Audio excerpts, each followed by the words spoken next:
let's broach the subject. Florida State is at the midpoint, 2-4. You mentioned it earlier, Logan.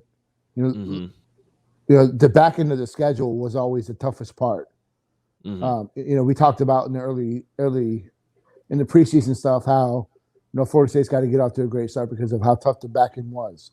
Now you look at that back end, and it doesn't seem as tough as it is, as it was at the start of September. So now you have people talking about 6-6 being a possibility. So what do you guys think? Is that there's a path? Is that out of the realm of possibility? What would your over/under be percentage-wise that FSU can get to 4-2 in his last 6 and get to a bowl game? Hey guys, it's Terrence Mann. You're listening to Hear the Spear, presented by Noel Game Day. Go Noles. Hey, what's up? This is Peter Ward, aka E-Dub, in the house. We're listening to Hear the Spear, presented by Noel Game Day. Go live, go Noles. Hi, this is Charlie Ward, and you're listening to Hear the Spear. Go Noles. This is Terrell Buckley. You're listening to Hear the Spear, presented by Noel Game Day. No Bloody. But perhaps better known as the greatest corner to ever step on a football field, Deion Primetime Sanders. Great Deion Sanders, my brother. What's going on, man? I could wake up to that greeting every day, man. That was awesome. Hello, Noles fans. This is former Seminole Derek Brooks, and you're listening to Hear the Spear, presented to you by Noel Game Day. James Wilder Jr. What's going on, James? Thanks for having me on. SSOD, Florida State or Die, and go Noles. William Bar None Floyd. Gentlemen, what's up? What is happening, guys? This is Logan Robinson from The Sphere, presented to you by NoelGameDay.com. Hope everyone is having a great evening. It's been a beautiful day in Tallahassee. Definitely beautiful for some football. A little cool breeze in the air this morning over by the practice fields in Doak Campbell Stadium during Florida State's practice. We are enjoying a bye week. Florida State's on a 2-game winning streak. And we didn't get to hear from Austin last week to give his feelings about Florida State going up there and upsetting North Carolina. I believe Austin, we'll talk about it in just a few. Anyways, gentlemen, with me this evening is Austin Veazey, lead basketball writer, was just at the ACC Tipoff, putting in some good work there. Dustin Lewis, our lead writer and editor down below, and then Nate Greer, lead recruiting insider. Everybody looks just absolutely exhausted, dead. We've hit the middle of the season. It's probably how everybody should be looking. It is a very busy year so far. Everybody looks dead. Good thing. We'll talk about it in just a little bit. But yeah, hope everybody's doing good. As always, you can listen to the podcast on iTunes, Google Play, Spotify, YouTube. Hit that like button, hit that subscribe button. I got the energy. I'm amped up. I mean, I'm like on 200 milligrams of caffeine. I'm feeling great. Gentlemen, how we doing? Bye week, 2-game winning streak, and we look like this? We haven't had one of these in years. Some of us have jobs, and I've been up since 5:30 in the morning, man. I'm ready to get this done. Let's go. Oh my God! Here's the thing, y'all are in the middle of the season. I'm starting my season, and I'm already tired. So we're in for a long one. I'm glad it's a bye week. Let's just say that. Dang. Yeah, I need it. Yeah, my Twitter thumbs need it. Yeah, all that tweeting, all that trash talking, huh? Oh my God, God forbid. Austin. Well, a lot of. I know you're tired tonight, but hopefully that will get you a little feisty. A lot of things we got to talk to you about, and even Dustin too. But Austin, we didn't get to get your first instant reaction. Now you can do a full recap. We'll give last thoughts on the North Carolina game where Florida State went up to Chapel Hill, won 35-25, scored 21 points in the second quarter there. But we'll do that. No. We'll talk about that. Third quarter. Wait, what's second quarter? You're right. I don't know. It's bye week. All right, Dustin, mute the mic for 10 minutes. You got to take a You're in timeout, Dustin. Holy shit. You're on. God almighty, the production meeting and now this. We've got to get him on something. Well, never mind. Brian Robinson transferring after Florida State's win up there in Chapel Hill. Treshaun Ward graded as a top running back in the country. Jermaine Johnson getting some love and some accolades as a semifinalist for the Lombardi Trophy. We'll talk about practice observations and FSU schedule for the rest of the week. And that'll kind of condensed football there. We are going to be introducing a new big-time sponsor to Hear the Spear for the next couple months. And then we've got basketball, like I mentioned earlier. Austin was up there in Charlotte for the ACC Tipoff. Terrence Mann just signed a big-time contract there with the Clippers. More to come, I think, for him, too. And then Mfiondu Kelly. Oh, my God. Kabengele. I should just say that. Mfiondu Kabengele. Don't even laugh. I love how Dustin's laughing. Kabengele gets waived by the Cavaliers. But after that, there's nothing else to talk about. It'll be a nice, quick, and easy pod and show for everyone this evening. So, VZ, how do you feel about that Florida State win up there in Chapel Hill? Mike Gravel's first road win. It was good. I mean, they were doing things that we haven't seen Florida State do all year. They're putting guys in motion and get them open. They're using the run game to set up the pass, which we've been talking about, especially that first touchdown on Ontario Wilson. You know, they bit so hard on North Carolina bit so hard on that RPO, sucked in the defense, and all Travis had to do was say, oh, okay, that corner, that safety is sucking down. I can just throw it to a spot. When you do stuff like that, it's simple. These guys aren't the best route runners, so when you're able to scheme looks like that open, makes a world of difference. Even that second touchdown on Ontario Wilson was just a great play design to call it a pick play, but do it correctly, where guys are still moving. They're not blocking right away. They just did so many great things to scheme guys open looks.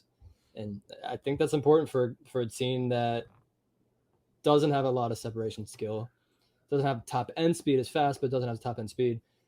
Dillingham and Norvell did an exceptional job just scheming around North Carolina, find ways to get guys open. And then the running game was fantastic. You know, Trayshawn Ward was bouncing off blocks. Jordan Travis was using his legs exceptionally. It was a good all-around performance. The defense didn't get after Howell as much as I thought they would. But Jaron Jones came away with a big interception in the red zone. I thought that showed great growth from him. Overall, it was a very solid game. Very solid game.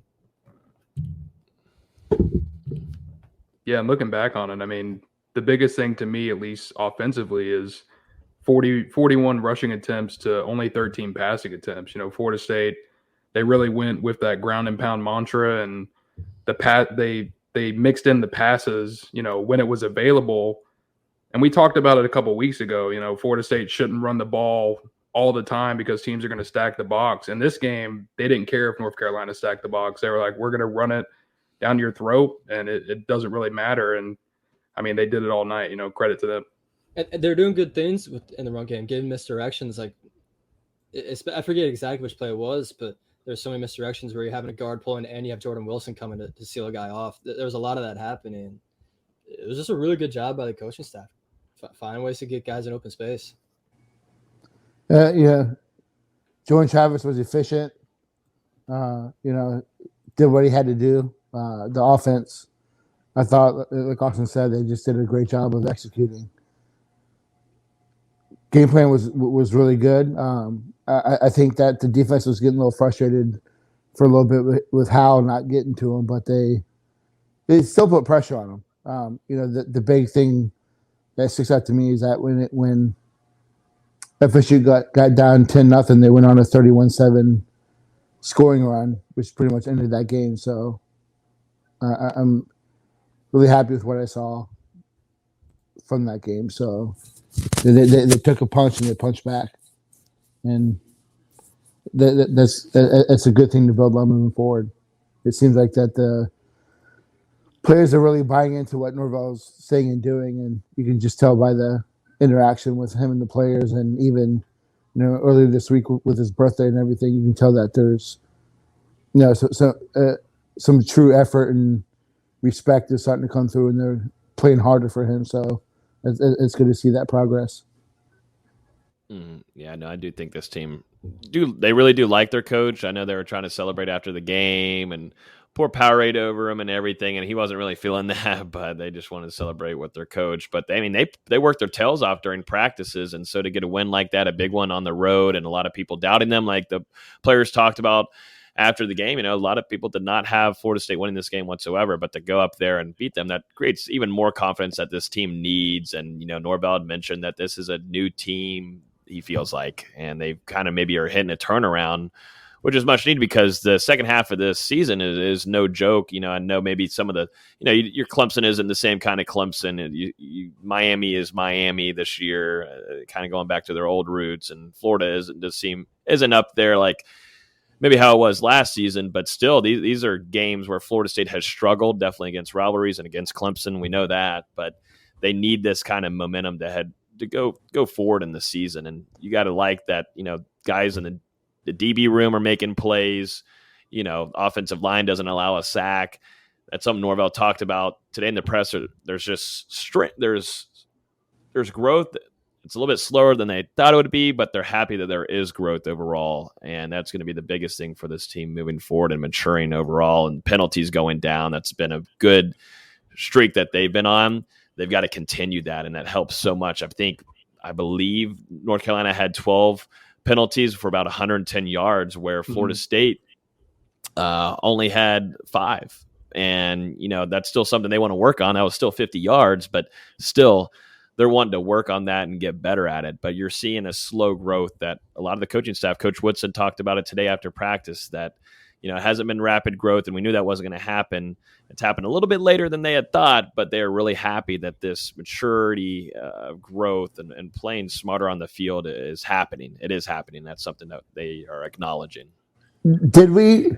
I think we mentioned it on the instant reaction. Just I don't think it's a coincidence that since they had the refs at practice, the penalties have dropped significantly, and even like the situational penalties have dropped.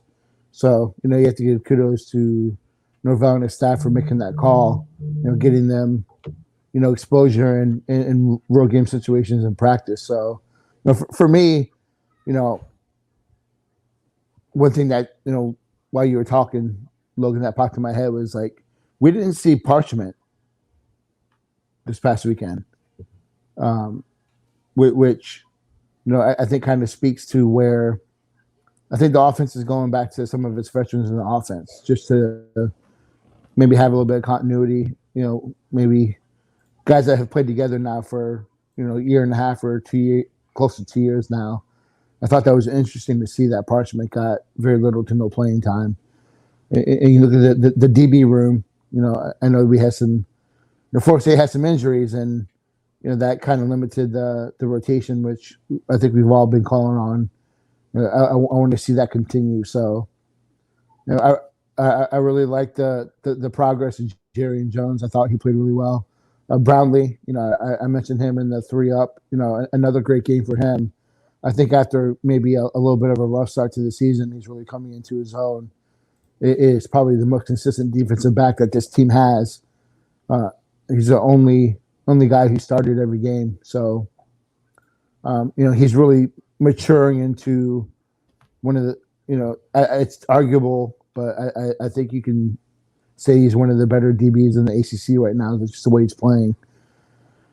You got to like that because, Florida State's banged up on the other side. Dotson, Travis Jay's been in and out and been in the doghouse a little bit. So, they're not getting consistent play opposite Brownlee. So, at least they have half the field that's getting consistent play. And then, still really question, again, back-to-back weeks where when you see 33 in the game and the defense struggles. So, I'd like to see maybe a different situation for him, maybe be towards the line more as a pass rusher because he continues to struggle in space. So, but a lot of positives to take away from that game. Yes, so just a couple of comparisons to the Wake Forest game, which is our only other road comparison so far this year. In that game, Florida State had 7 penalties and was just 1 of 6 on third down. Then you go to Chapel Hill, 5 penalties, and you're 7 of 10 on third down. Penalties still got to get handled a little bit, but you're seeing a ton of growth, both discipline-wise and just staying ahead of the sticks. When you're going 7 to 10 on third downs because you're putting yourself in good situations. And the biggest thing is you had 6 turnovers in that Wake Forest game. We didn't have a single one against North Carolina. That's how you win ball games in a game where you're 17-point underdogs. And I'm sorry, FSU is what they are right now. Wake Forest is a ultra talented team. They're really well coached.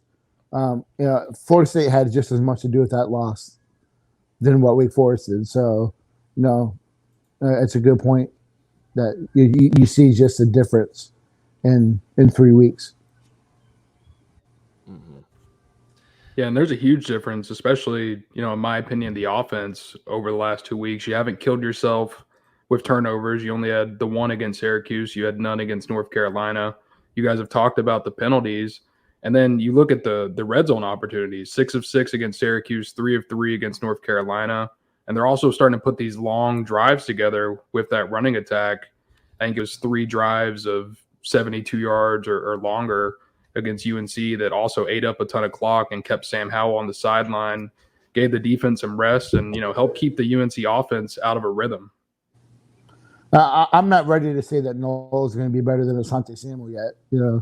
I think that's a little bit jumping the gun, but I think he will be a good DB. But one thing we haven't mentioned yet, and it just it needs to be mentioned again, that Florida State allowed 0 sacks and 0 quarterback pressures. Mm-hmm.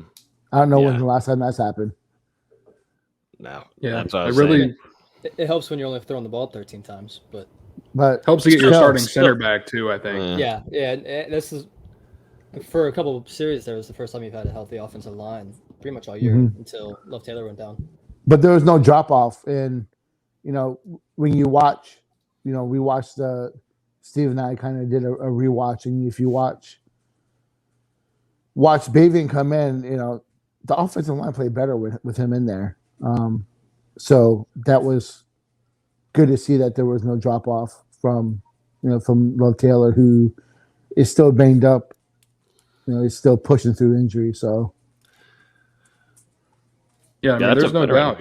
He's a good, like you said, he's a good plug and play. He's been in this program for 5 or 6 years, and he hasn't looked great at center, but honestly, guard is his natural spot, and I think having him right there next to Maurice Smith, it worked out, especially to have the other guys around him as well. That was as healthy as the offensive line has been, and heck, since the season opener. Mm-hmm.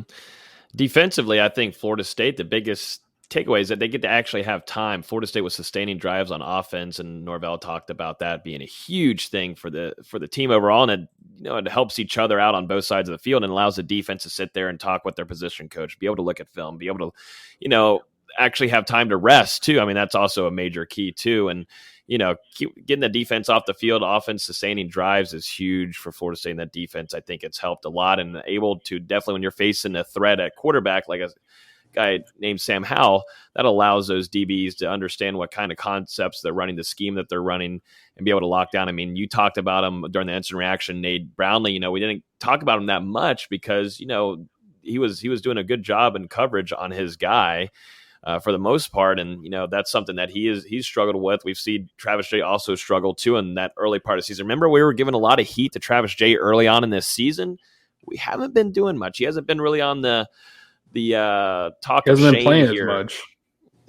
Well, I think they've been using him using him in a better situation than maybe. Well, he's been hurt. He's been in the doghouse. So you got to do the right stuff on and off the field. So just call it what it is. Well, I had to deal with that too in high school. I had to do a lot of things after practice, and it wasn't so fun. My elbows hurt a lot, and my toes did. So, but overall, though, at least since those games where we're harping on him, hasn't been a lot. I mean, and look at the return too. I mean, his return and the kickoff return. You've been talking a lot of trash about it on Twitter, Nate. He had a nice return, and you want somebody that explodes there and has that get off. Yes. And that was a huge, and that helped that drive so much. Longest return of the season. Started the drive. That's what started that drive for Florida State to go down the field and score a touchdown. Yeah, it's after they got down 10-0. Mm-hmm. So yep, that started got it to the 41, right? Yep. It's the longest return of the season, I think. Right there with Renz during Notre Dame, got to be right around the same, right? Mm-hmm. But I think far and away, the difference between last year and this year is the defensive line. People were a little concerned about the names that were lost with, Wilson and Kane Doe and Robinson, and that's great. But they get whatever. Well, that's what they were saying. So anyways, just the way the defensive line is playing this year is just tremendous. We're going to talk about Johnson here in a second. Keir Thomas, Fabian Lovett's taking the next step. He's been dominant at times. Dennis Burks was playing really well before he got hurt on a cheap shot. Malcolm Ray's come on and provided a lot of great minutes. Jared Jackson's done really well. Robert Cooper's been pretty solid this year. So you have to look at that defensive line and just they are playing probably the best in 5 years or so. If you look at it, since you have a consistent pass rush the first time since Brian Burns, you're getting pressure inside. It's great to see. So, did you mention Malcolm Ray? Might have missed it.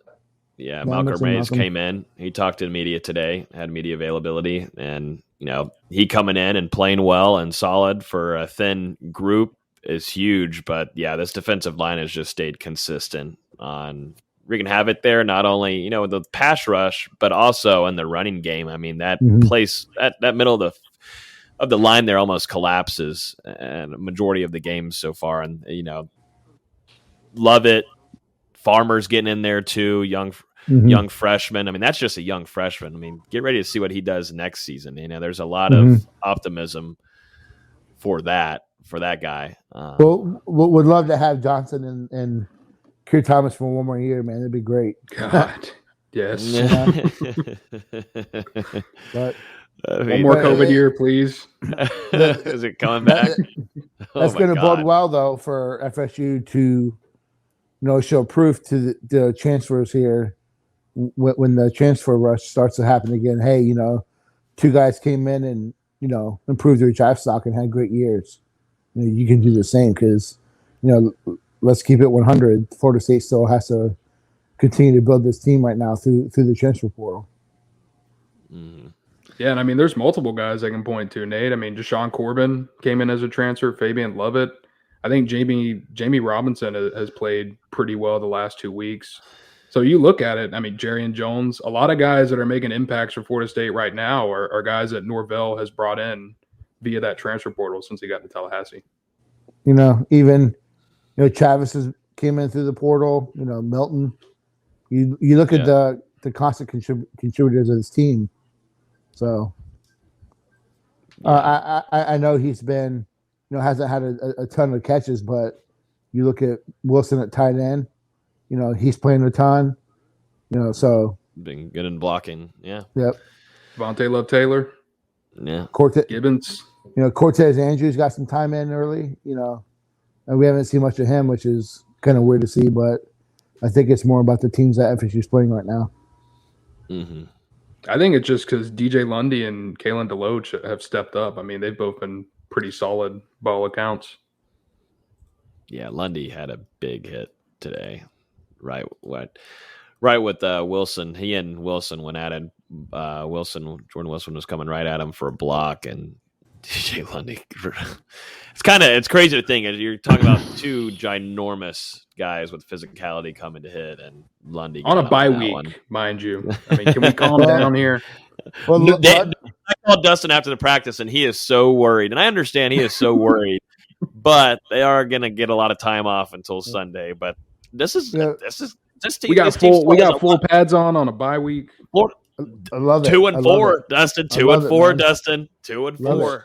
3-6 last already. year. It don't matter what the hell. It don't matter, man. Saying give them a day off because they went up there and beat North Carolina. But look how many missed tackles they also had against North Carolina. They got work to do.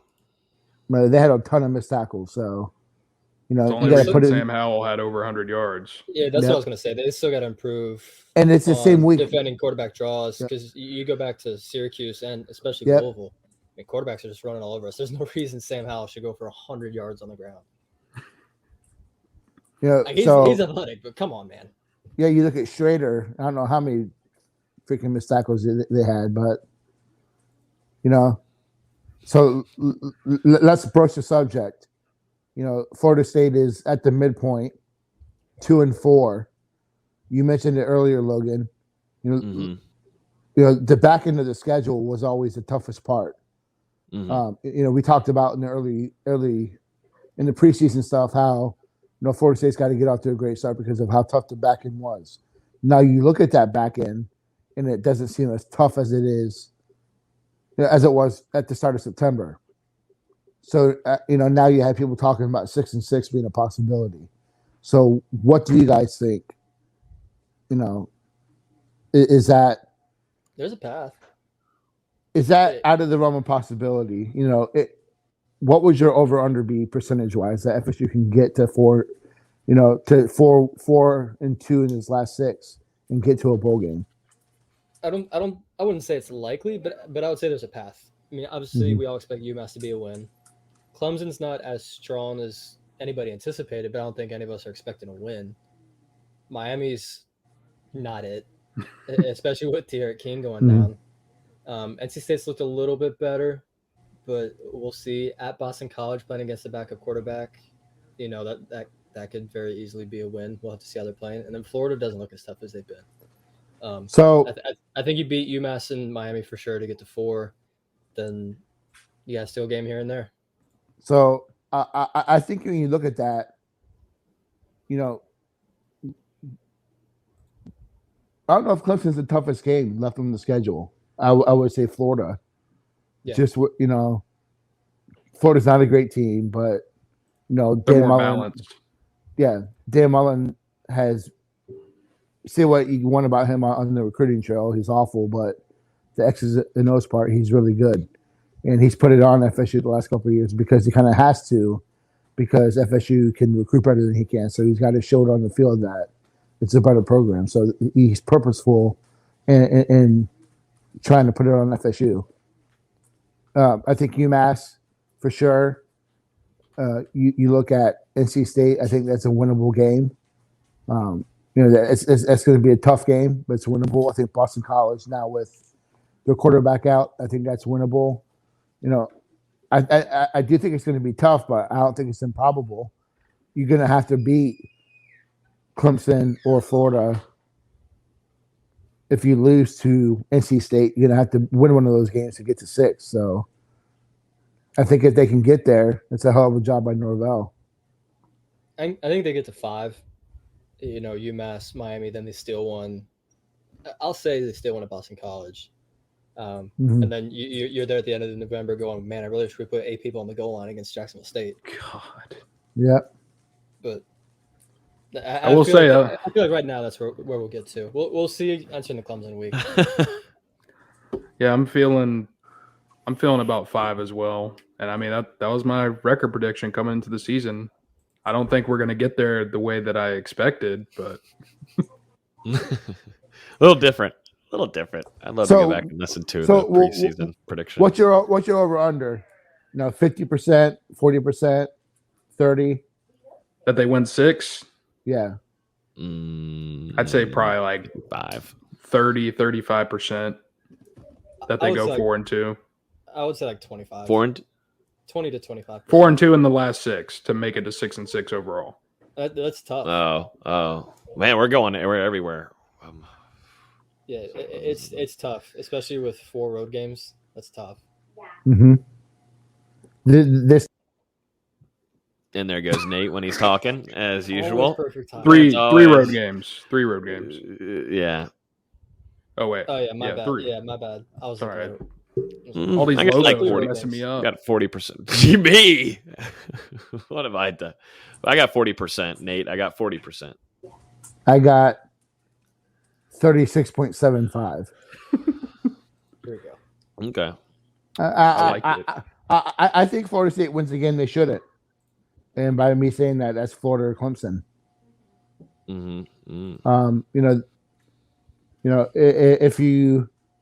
If you can get hindsight's a wonderful thing.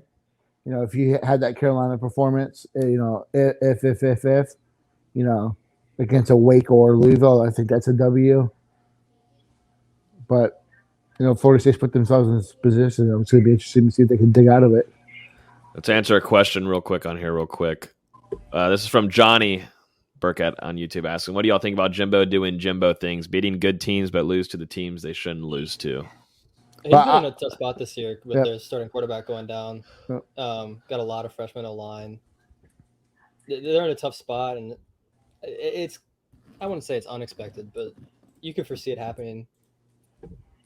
I've always thought that Jimbo was going to be the assistant to beat him first.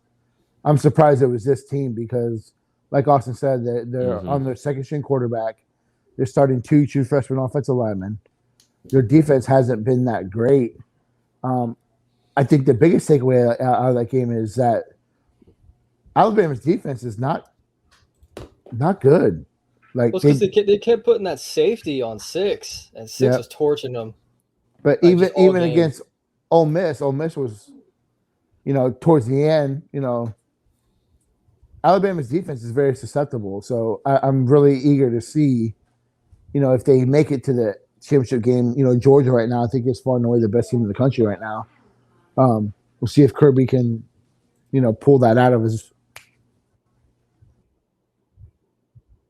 If Kirby can pull that out of his butt, but we'll see. Yeah, I mean, I think Jimbo's a good coach, and while I would love him to stay at FSU, he has his blunders. So watch him go out and lose to Vanderbilt. That's just that's how it happens. Oh my God! Beat Bama and look good, look good, and then go and score 7. The quarterback was slinging it against Bama. He's made some unbelievable throws that game. And he got hurt. He tweaked his knee and stayed in there and toughed it out. That play he hurt his knee on was as good of a throw as you'll ever see. I mean, pockets collapsing. He's thrown it to a spot, and he puts it on the money in the corner of the end zone. That was an amazing throw. Yep.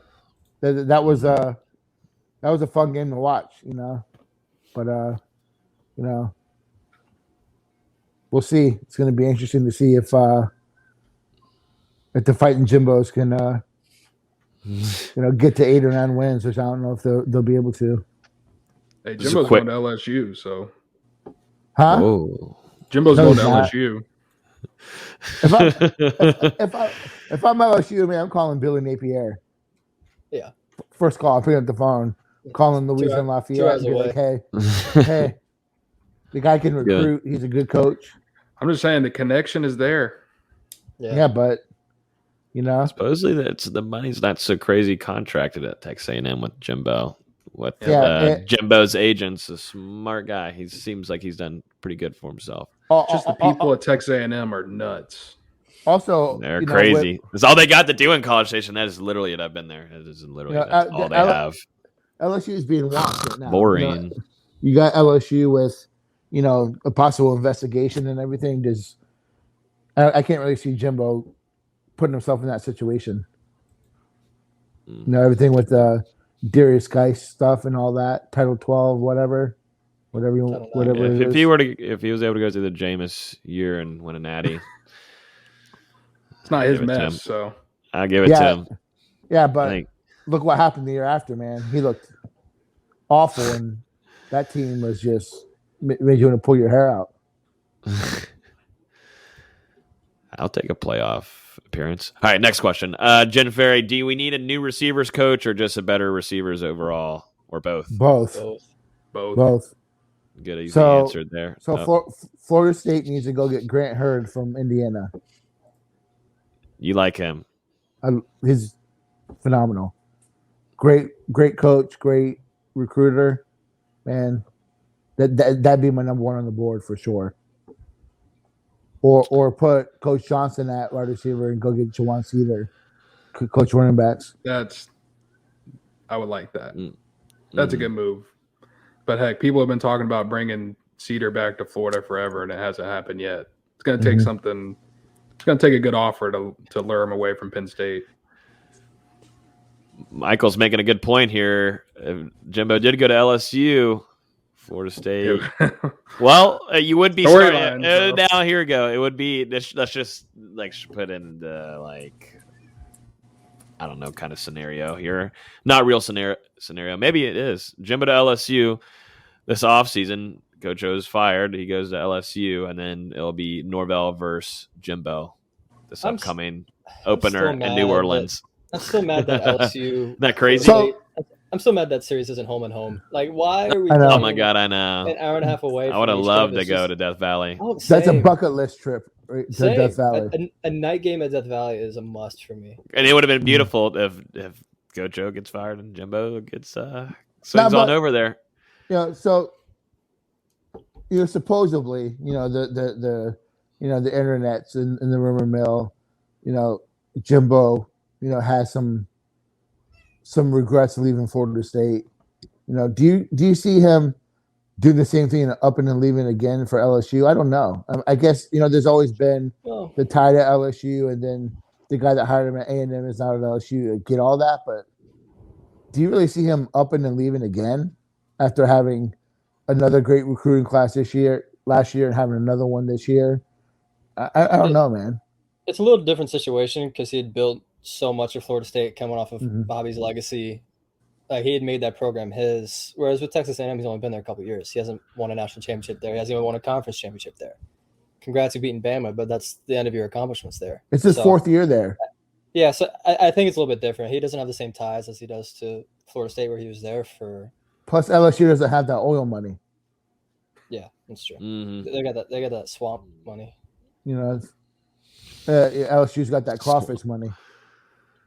Yeah, I'm gonna be honest. It kind of seemed like Jimbo was a little bit on the outs with Texas A&M fans so far this season, but the win against Bama, I mean, that, obviously, shut him up. That has secured his that status. Shut him up. So I would have said if they would have beat Bama and the season kind of would have kept on going like it's been, there might be a chance Jimbo hops for LSU. But man, it's hard to leave all that money on the table in College Station. I mean, I don't think you're going to get that kind of salary in Baton Rouge, no doubt. So it would just, be. What about all the idiot Alabama fans calling for Saban to be fired on the message board? They're just really? Just clowns. Just clown. It's just internet goobers. Like, we all have our moments. I mean, we all have our moments. Yeah, you guys do have FSU 80 over Miami a few weeks. Me? Yeah. 80-2, right? Nah. Not this year. Now? 78 zip. I was expecting to say 96-3. 78 zip. So still the same point shaving, the same. Okay. Florida State pulled out a nail biter, 78-0. We're all fun on the internet. See, we all have our moments. I'm putting the over under now on Jermaine Johnson with 5 sacks on Van Dyke. Damn. Woo. I'm going over 5.5. Yeah, Miami is hurting that quarterback. They're hurting that offensive line. Everywhere. That receiver. Manny's hurting. Manny's vagina is completely swollen, so it's great to see. Does Manny make it to November? At this point, I think at this point you kind of have to, man. Like unless you fire him with like 2 games left, and we all thought that about Taggart. Like, they'll do something at the end of the season, but then this is gonna be the Willie Taggart revenge game. Miami came into Tallahassee, kicked Florida State's ass. Taggart got fired. Now Miami's going to come into Tallahassee, get their ass kicked, and Diaz is going to get fired. Who's Miami's next game? Who cares? North Carolina, isn't it this week? Oh yeah, they do play. So they're going to lose to Carolina, and then, the heat's going to be on for Diaz. Like, I think it's a real question. How do they look versus Carolina? And then, if they go out there and just get blasted, do they go ahead and part ways and try to get into that race with the coaching spots are rumored to be open? Rumored, USC, they're probably not going to keep the guy they have now. LSU rumored to be opening up. Miami rumored to be opening up. So they're going to have to get out there. Here's the remaining schedule, by the way. So at Carolina this week, home Loss. against NC State the week after. Loss. At Pitt. Pitt's going to Pitt's going to put up 15 points. That's Yeah. the number one offense in the country right now. Home against Georgia Tech. Close. At Florida State. Loss. Home against Virginia Tech. Loss. And at Duke, which would probably be a Win. Close. So they have maybe 50-50 2 win. wins left. Maybe 2 wins. Legit, that's a tough schedule. That's a tough schedule, especially those road games at Carolina, at FSU, at Pitt. That's what I think. That's kind of what FSU fans were looking at, and on the back end of the schedule, I think it's kind of flipped. Miami's got a tougher schedule, and FSU doesn't look as daunting as it did 2 months ago. It's still tough. Let's not. It's tough, but it's still tough. 36.75% making the bowl. It's tough, but it looks more doable. Yeah. I love to see. I hope Miami finishes the year losing every damn game.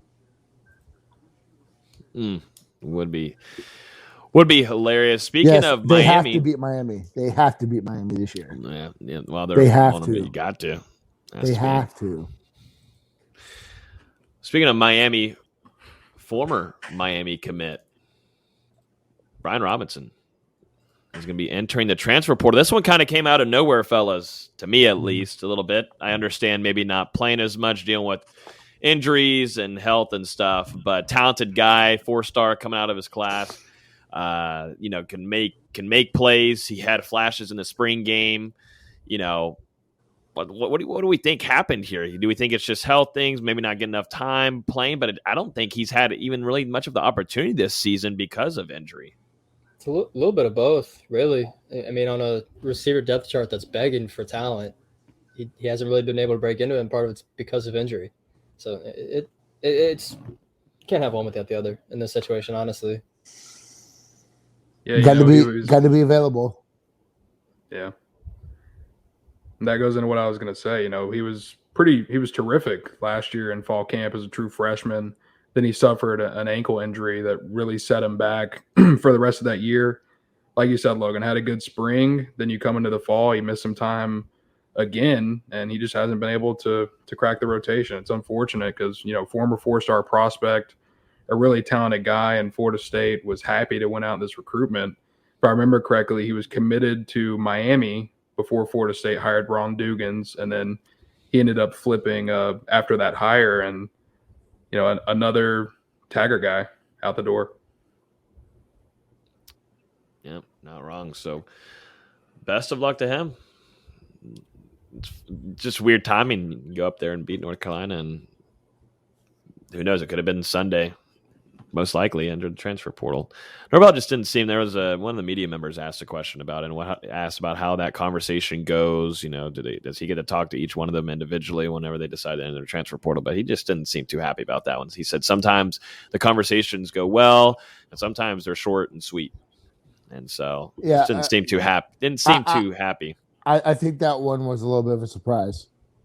Mm-hmm. For sure. Maybe the kid can get a fresh start and get his body healthy, and it's unfortunate that kind of situation. Yeah, it's unfortunate it couldn't happen at Florida State because the kid does have talent. But you got to stay healthy, and he hasn't been able to do that. So, sometimes you just get bit by the bug, and you can't shake that. So, for him, focus on getting his mind and his body right, and I do wish him success because he is a talented player. And you hate to see injuries derail careers. So, yeah, makes it even more imperative they go out and get Kevin Coleman and still get a guy in the transfer portal because they got to get talent in that room. They have to. Destin Hill, January, please. Yeah. So Hill's got to happen. Coleman's got to happen, and now they really have to look at whether it's the portal or do you evaluate and look at bringing in 1 or 2 more high school kids? Because you can't build continuity by hitting the portal every year, but you gotta at least get 1 more high school kid in this class. Come on, Fleming's got they one of the fan Twitters Fleming's said how many retweet? Fleming's 2023. But he was supposed to commit. They had a lot of retweets on his tweet there. Dang it. Yeah. That hasn't happened yet. Dang. But again, I really thought that was gonna happen. Dang it. You look at the receiver board for 2022, the class. It's not a pretty sight. Slim pickings. Not too gorgeous. Let's talk a little bit of Treshaun Ward and Jermaine Johnson, fellas, real quick before we talk practices and move on. Treshaun Ward, graded as the top running back in the country per Pro Football Focus. He was ranked great as 90.8, just above Jarquez Hunter from Auburn, and then fellow Memphis guy, Rodriguez Clark. This is coming off of Treshaun Ward's best game of his career, running for 77 yards against North Carolina. But he's getting a lot of love. I got to hear during practice today, right after the water break, David Johnson yelling at him and saying, Treshaun Ward, stop looking at the damn articles and get over here. So he might be taking a peek at a little bit of the love he's getting. This is a walk-on guy. He deserves it. He's worked his tail off to get here, but by far has been, I think, one of my top offensive players, if not offensive MVP to start off the season. He's played great. Yeah. He's hard to tackle. He's as physical. I was like, Jarquez Patrick was extremely physical, but he is moving down the field and not like, I don't know. He's just playing different than I thought he was, because I know he's shifty. He can move around that backspin to, finish off the game against North Carolina. Like, that was beautiful, and he's shifty and can juke. But, Treshaun Ward is having a phenomenal start to the season. And, you got to think, this is just his true first year playing for Florida State, if you think about it. We've seen little flashes here and there, but, this is his true first season at Florida State. So Willie Taggart's best get was a walk-on. But he's not a typical walk-on. Turned down 13 or 14 Division I offers. Was going to go to Maryland. Chose to walk on at FSU, which is we talked a lot about him, even in the offseason, about him maybe being the most talented running back. Even last year, a lot of people feeling that he was the most gifted running back, and it came down to just learning the plays and developing into a college running back, and that seems like it's all coming together for him. Yeah, he's got the mindset. He's put in the work. He's got the ability. You've seen it the last 2 weeks. He showed the speed against Syracuse with that 65-yard run, and then he showed the power and the shiftiness against North Carolina on that last offensive possession. 3rd down and 2, gets hit in the backfield, bounces off 2 defenders, and runs for a first down to help Florida State run out the clock. So, he's just been simply terrific as a second option behind Deshaun Corbin, and he's gotten more involved over the last 2 or 3 weeks than he was to start the season. I think that's another reason that Florida State's offense has really started clicking. You look at Deshaun Corbin and Treshaun Ward, they're 13 and 14 in the country in yards per carry. You've got 2 workhorses. Let these guys go run it up. He's been a pleasant surprise, definitely, to begin the season midway through, but you've got 2 solid, even more than solid, you got really good running backs right now for Florida State, and their threat right now on offense is getting down the field, and they're hard to tackle. So Treshaun Ward, shout out to him, top graded running back in the country per Pro Football Focus with a 90.8 grading. Damn, I'd be interested to see where Corbin falls on that list, because he's had a heck of a year as well. Yeah, I was about to say he can't be too much farther. If it weren't for his fumble early in the year, he'd probably be in that top 15, top 12. Let's talk about a really good football player for Florida State right now, and that's Jermaine Johnson. Currently leads the Power 5 in sacks, along with many other things. I think tackle for loss too. It might be and total tackles, I think. Yeah. Total tackles Jermaine Johnson as a defensive end. Yeah, the DN. Yeah, as a DN, but absolutely fantastic start to the season so far. He most recently was named as a semifinalist for the Lombardi Trophy. My tabs are slowly falling apart here, but yeah, semifinalist for the Lombardi Trophy. Much well deserved to him. He's been absolutely doing his thing, at I think we're giving highlights to a lot of the players this last weekend, but I mean, Jermaine Johnson is just Jermaine Johnson. He's just going to get there. And I think the biggest thing that the fans love is him obliterating Sam Howell there. And I think that just kind of was it for Sam, just done for the game. If it wasn't already, but just kind of went night there. Yeah. Only thing I would have loved went more. Night, Dad. The only thing I would have loved more is if Sam Howell would have fumbled whenever Jermaine Johnson hit him from behind like that. But, you know, off the edge in the running game, Jermaine Johnson, he's always around the football. He's different, especially a year after Nate mentioned the guys earlier, but Florida State had a supposedly touted defensive line going into 2020, and it didn't transpire. And there wasn't as high hopes this year. And Jermaine Johnson has just come out and just straight up blossomed after transferring in from Georgia to be an every down defensive end. And, you know, he's got a good chance of being a first round pick in the 2022 NFL draft if he keeps us up the back half of the season. How good is Georgia?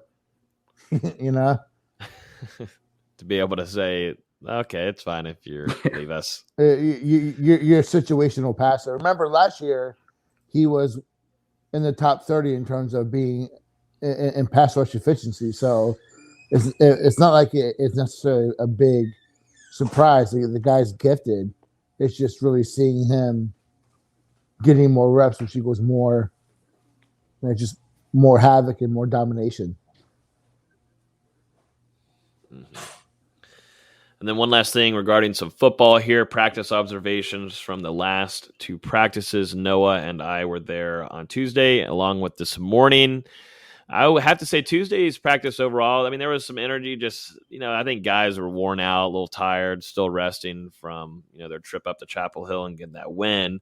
So a little here and there. But today, I mean, it was almost a whole 180. Guys making plays, energy was there. I mean, Jordan Travis had a nice throw over the safety to Malik McLean, which Malik had a really pretty catch on it too, but scored for 6 on team drill, and it was beautiful. The team loved it.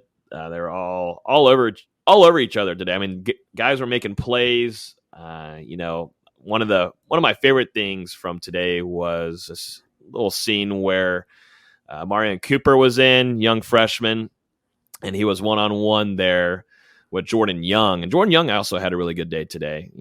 I know people want to hear about him, but he had a really good day today. But Jammy was on the sideline kind of chirping up Amarian Cooper, saying, you got this, stick him. And sure enough, Amarian Cooper runs him off into the sideline for no really any reason whatsoever, but just getting the freshman all hyped up. And Jammy and all the DBs were running and jumping on the freshman. And then the next play, it's Amarian Cooper versus Portier. And Portier's he's a big wide receiver. That's a physical guy at wide receiver.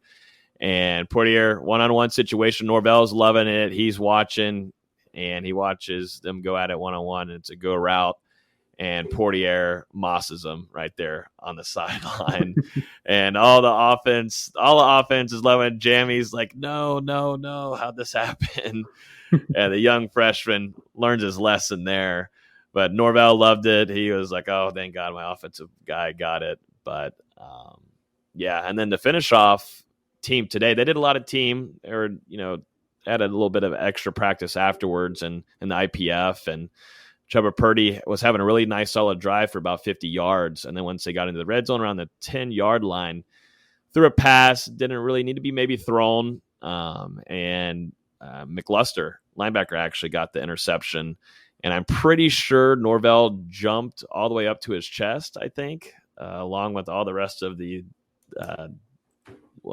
defensive side of the ball. And some of the coaches, even Coach Marr, was just hitting them and loving it. But there's a big emphasis on takeaways, and that's what Mike Norvell is giving a lot of praise to, guys. Getting those takeaways. No matter who you are, he's going to come jump on you and absolutely give you all the praise in the world. So, but a lot of energy, it was a fun day. It was a beautiful out, but a lot of guys making plays. Malik McLean, I mean, the last 2 days, I'd say the winner out of the last 2 days was Malik McLean. He is going to have a solid career at Florida State. That's an easy bet, I think, for anyone to see. He's a solid wide receiver. to say the least. And he's big. And the thing is, I think he runs the prettiest routes on the team right now for how big he is. And he runs those kind of routes with speed. It's gonna be fun to watch that. But make sure you guys go in the Patreon to get the rest of the scoop there. Noah and I dropped at least 50 plus notes from practices from the last 2 days. The schedule for the rest of the week is that right now players will either go home or, like Norvell said today, they will go to classes if they're not virtual, but they are going to have rest until Sunday. A nice solid break there. As we talked about earlier, Dustin wasn't a big fan of them being dressed out Tuesday and Wednesday. They're going to get some rest. There's definitely some need there. But I think the guys are needing a nice little break, but a lot of energy today. It's good to see a lot of physicality. And that's something you'd like to see midway in the season, even after a big win too, and on a bye week. So let's jump into some basketball. Before we do that, we get to finally introduce this, something we've been in the works for a little while now. We are now officially sponsored by Celsius, the drink brand here. Absolutely amazing company. I've got this along with I'm pretty sure well over 60 of these things. I even got more over here by me. I need to give some of these out to the rest of the guys on here. I know Dustin has been needing some caffeine with how much he writes. I mean, he's just such a beast on that keyboard. What flavors you got? This flavor right here is my favorite. So I like the sparkling kind. So if you guys don't know much about Celsius, it is practically kind of like your energy drink, but it's a lot more better for your body. When I have them, well, I'll tell you the one that I have. I have sparkling strawberry guava right here. Gorgeous tasting. I like a little bit of the fizz. I'm a fizz guy. If you don't like fizz, then they also have some without the fizz. But these have 200 milligrams of caffeine, central energy, accelerates metabolism, burns body fat. And one thing that I've noticed since I've been doing this, I've been drinking it for about a week and a half now, and I'll have them in the morning, is that I don't crash. That's one thing that I know a lot of other energy drinks do. You drink them, and then you crash later on. This keeps me good, and it doesn't have that kind of, your brain isn't going wild and going crazy. I love these so far. You can grab these anywhere at a retailer nearby. We also have a code that you guys can use. They're a big one this October that they're pushing for is the Fuji taste. It is the Fuji apple pear Celsius. Also tastes really good. I had one this morning before FSU's football practice. I was zoned in, dialed in. I used to drink a lot of coffee, but I feel like these are a lot more solid for me at least. But if you guys want to, down in the YouTube description, we have a code that you guys can use, 20 FSU Fuji. It's down below. Click that link, 20% off. You can use it through your Amazon account. So if you guys haven't tried one yet, I highly suggest doing it, but definitely take advantage of our deal first. Grab you a 12-pack, 6-pack, or definitely just go by a retailer like a Publix or somewhere and go grab one. They taste amazing, but a 20% off right now through the Amazon link all throughout October, but it's only through while supplies last, so keep that in mind. But these are awesome. I give these to the guys before the end of the week. I'll be shipping a lot of these to them, so they'll give their take on it too. But wonderful brand, and love being able to work with them. They've been awesome to us so far, so definitely go check that out. The code is in the description. Gentlemen, let's get into some basketball and end this thing off so we can enjoy the rest of this bye week. Austin, you were in attendance for it. First time being you've been around the team closer than any of us have ever been, but this time you're a credentialed media member. How'd that feel? But you're in Charlotte for the ACC Tipoff, my man. How'd it feel? What was the vibes? You're the LA FSU outlet there. What are we doing? It's pretty cool. You go into registration, say my last name. They had it ready. Name was spelled right, which I was thrilled with. It said No Game Day, not Sports Illustrated or SI Now. It said No Game Day. That was also pretty cool. And from there, I got there 45 minutes before FSU had their press conference. So I just walked around a little bit, kind of got what the vibe was like, seeing what other kind of questions were being asked. Hamilton Plate and Malik had their press conference at 11:45. Pretty basic questions. Pretty much half the questions Coach Hamilton got were about Roy Williams and Coach K leaving the ACC, which I know he was probably a little bit frustrated with. And then is your typical questions from there from North Carolina media. How is Florida State as a national brand? How is Florida State keep rebuilding? How's Florida State keep getting this talent?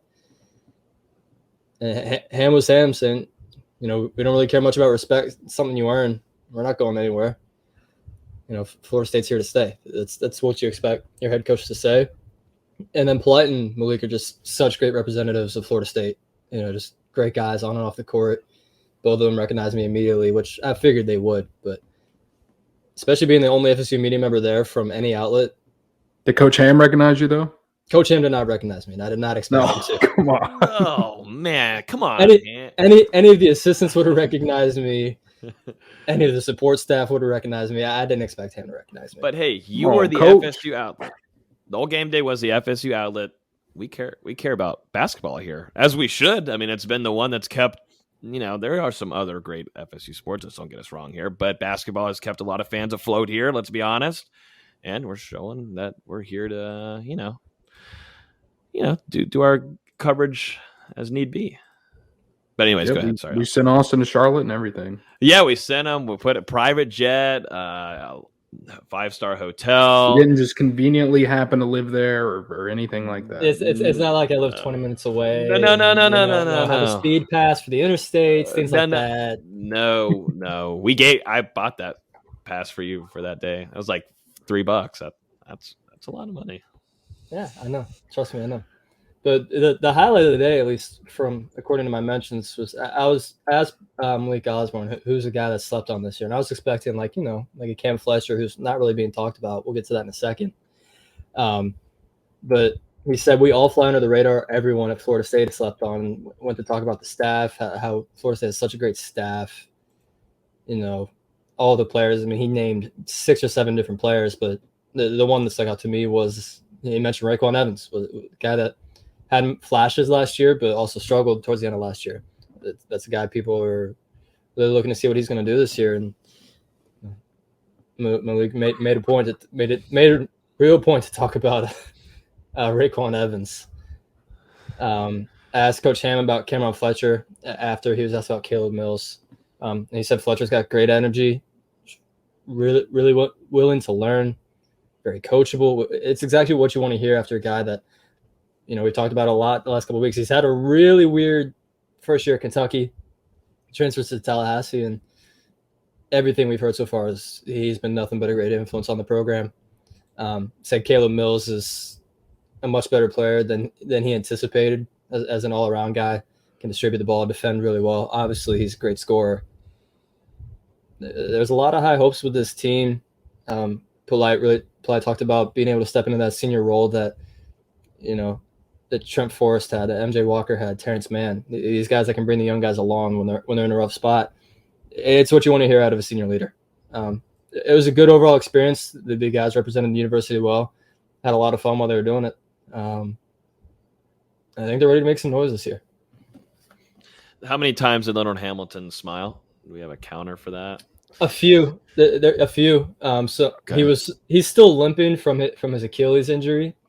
And he was walking off the press conference, and one of the media guys was like, getting old isn't fun, is it? And he goes, what are you talking about? I'm 25.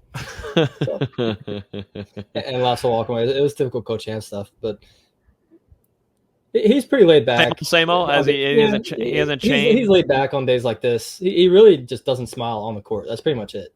Off the court, he's laid back. Is that just thing he does because he knows cameras on him, or is it just he's just zoned in? He's just zoned in. Yeah, just locked in. Yeah.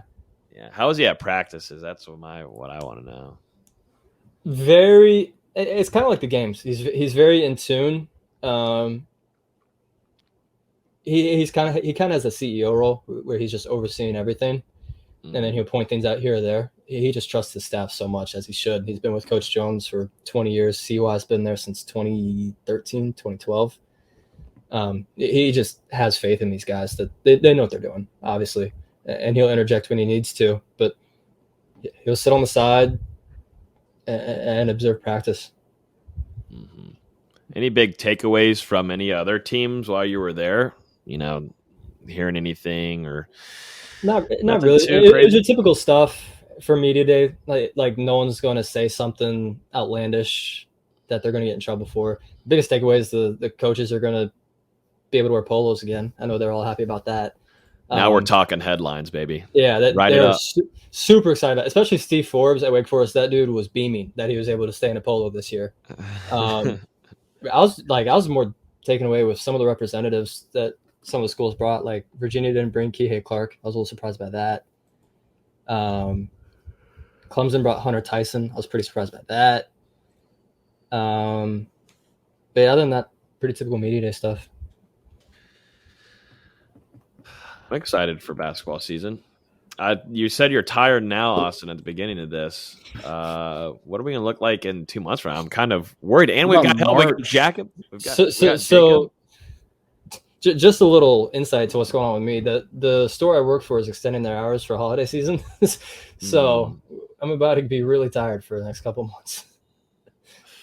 Oh, my goodness gracious. God. A little tired. All right, Jacob. We got to get Jacob in there. He's going to help us out this season. Another thing I did see from the ACC Media Day, though, was the commissioner was talking about the conference's TV deal with Xfinity, and it sounds like they have some confidence that they're going to be able to get that done, hopefully before this basketball season gets started. God. But I mean, heck, That's we've exactly heard what that he time said. and time again He said for that at the ACC 2 or 3 kickoff. years. So We can only hope. I mean, there's a lot of fans on Comcast and Xfinity that just can't get the ACC network, and that's where a lot of basketball games are going to be, especially for Florida State. Yeah, no, absolutely. And then he said that in the ACC kickoff, and I remember just a couple of weeks ago that they were testing it on Xfinity for like a few hours. It was a mistake. And then it was a mistake, but they were definitely testing. You don't just let that happen. So they're screwing around with it. So I wonder if there is something imminent, but I don't know. I don't trust the ACC with anything, so I don't think anybody should either. But yeah, definitely losing a lot of viewers. But one good thing that we learned too, Terrence Mann, big time. This is a busy last couple of days, definitely on the basketball side of things. But Terrence Mann just got extended 2 years, $22 million with the LA Clippers. Had a big time year last year, and seems like still not in the starting five, right? No. He might be this year just because Kawhi's out for most of the year, but I'm pretty sure he'll still come off the bench. What do you think about that, Dustin? I think he's going to be like your 6-man type of guy, and he'll be like a spot starter at times, but probably more of a presence off the bench. True. Yeah, but $22 million, man. It's been a great journey for him. The deal puts him through the end of the 24-25 season. Just because he still has 2 years left on his rookie deal. He was one of those few second-round picks that got a fully guaranteed 4-year deal straight out the draft. Just because he played so well that first summer league. Usually a lot of those second-round guys, they get a 2-way deal. He outperformed himself, got the 4-year guaranteed deal. Now I wonder if he almost regrets taking a contract that long. So now he's got to wait a couple extra years to cash in, but great opportunity for him. He really showed up in these playoffs. Obviously, I mentioned in the article, having that 39-point outburst, Game 6, Western Conference semis. Mm-hmm. He was a major reason they made the Western Conference Finals, and it's a big reason why he got paid. He definitely got himself, a nice little deal. It's good to see him get paid, but man, imagine if he wouldn't have signed an extension right now, would have played out this whole year while Kawhi is out, gotten all that extra time, and hopefully continued to grow after what he did last season. We might be talking about a $50 million deal. I thought he was going to, if he was to hit the open market, I thought he'd sign in that 3 years, $40 million range, just because he's got the length, he's got the athleticism, and that 3-ball really showed up this year. He shot 43% from 3 last year. He does that for another year. You're looking at really cashing in after that offseason, but he's a loyal guy. I'm sure he's paying back some of that loyalty to the Clippers. Former Here to Spear alum. Got to get him back on here. We should have had him on here to talk about that contract signing. I'm sure he's a little bit busy celebrating. I can't be given that much money. Tell him throw us 5%. Yeah, we did the job here. We helped get his reach out there and helped his brand. We got to get him on. See if he's. I don't know when does the season actually start? Next week. Less than, you have to say 10 days. Awesome, great. Everything with timing is not working out for us. Oh, man. I'm not even going to say anything more. Dang it. Let's see what we got here. And then to finish it off, Cabangeli gets let go by the Cavaliers. What is going on with his career in the pros, Austin and Dustin? What is happening? Or so much promise. It's not the talent. I mean, you talk to any of the teams he's played for. It's not about the talent. It's about opportunity. You know, the Clippers last year had, or I guess the year before, they had Montrezl Harrell, and they bring in Serge Ibaka, and they bring in DeMarcus Cousins. It's like, don't really have a spot. Let's get rid of him. Trade him to Sacramento. They waive him just because, you know, it's not a guy they're really looking for. Signs with Cleveland, played all right for a few games in Cleveland. Then they go out, trade for Jared Allen. Then they draft Evan Mobley. It's just one of those things where opportunity's not there. It's just move on from him. He's got all the talent in the world. No one's doubting that. It's just he's got to get the right chance.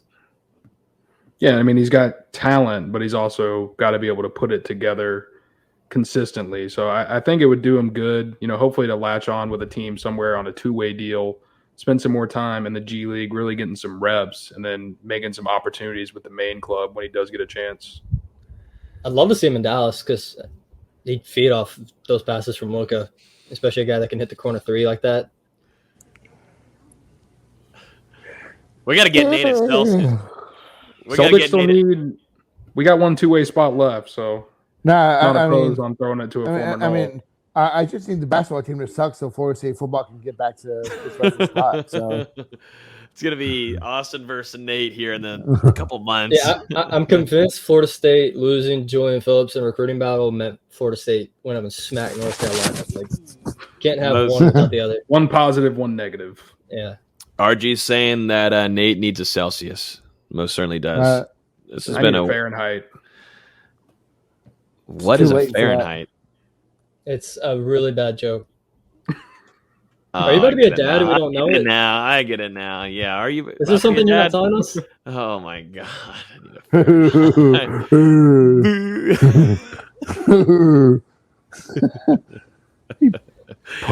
Don't hurt his feelings.